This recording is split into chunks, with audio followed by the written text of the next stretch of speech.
Assalamualaikum warahmatullahi wabarakatuh. Perkenalkan, nama saya Muhammad Ijan Nurul Hadi dengan NPM 2006003. Di sini saya akan menyelesaikan permasalahan pada tugas 7 di mata kuliah kecerdasan buatan. Baik, untuk soalnya yaitu untuk kasus masalah yang pertama. Pada pembahasan sebelumnya, bagaimana langkah penyelesaian jika menggunakan metode CP? Penyelesaiannya yaitu untuk memecahkan permasalahan perencanaan dengan menggunakan metode constraint posting atau CP.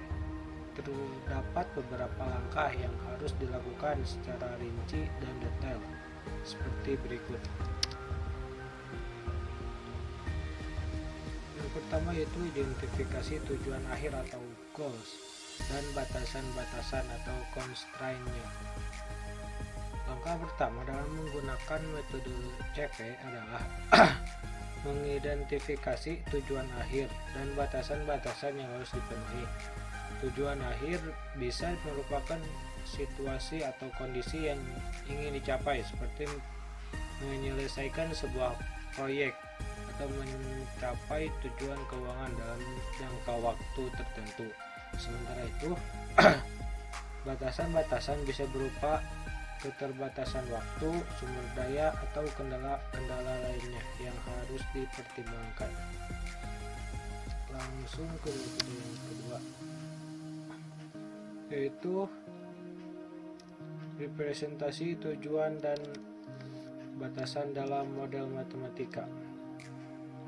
Setelah tujuan akhir dan batasan-batasan diidentifikasi, selanjutnya adalah mempresentasikan tujuan dan batasan tersebut dalam bentuk model matematika. Model ini harus menggambarkan batasan dan persyaratan yang harus dipenuhi dalam bentuk persamaan dan ketidaksetaraan matematis. Langsung ke yang ketiga, yaitu menentukan variabel dan parameter.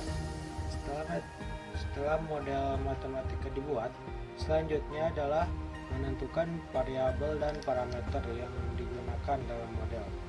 Variabel bisa berupa nilai yang harus dicapai atau diketahui dalam mencari solusi, sementara parameter adalah nilai yang tetap atau diberikan sebagai masukan ke model. Baik, yang selanjutnya yaitu menentukan algoritma optimasi yang digunakan. Langkah selanjutnya adalah menentukan algoritma atau optimasi yang digunakan untuk memecahkan masalah.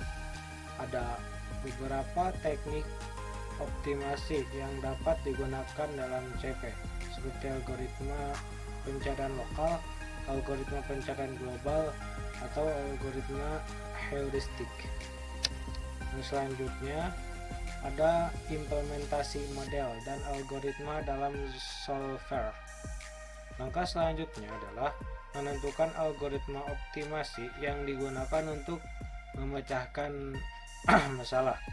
Ada beberapa teknik optimasi yang dapat digunakan dalam metode CP ini, seperti algoritma pencarian lokal, algoritma pencarian global, dan algoritma pencarian heuristik.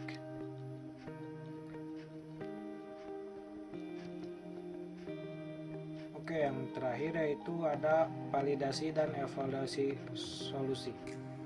Setelah solusi ditemukan, langkah terakhir adalah melakukan validasi dan evaluasi solusi tersebut. Solusi harus diverifikasi dan divalidasi untuk memastikan bahwa batasan dan persyaratan yang ditentukan terpenuhi. Selain itu, solusi juga dievaluasi dari segi efisiensi dan keefektifannya dalam mencapai tujuan akhir. Baik, yang terakhir yaitu dalam kesimpulannya, untuk memecahkan masalah perencanaan dengan menggunakan metode constraint posting atau CP, langkah-langkah yang harus dilakukan secara rinci dan detail adalah identifikasi tujuan akhir dan batasan, representasi tujuan dan batasan dalam model matematika, menentukan variabel dan parameter, menentukan algoritma optimasi, mengimplementasi model dan algoritma dalam solver, serta melakukan validasi dan evaluasi solusi. Referensinya itu dari buku Optimization Modeling with Spreadsheet oleh Kenneth R. Baker. Mungkin cukup presentasi dari saya. Mohon maaf bila ada kesalahan. Wabillahi taufiq wal hidayah. Wassalamualaikum warahmatullahi wabarakatuh.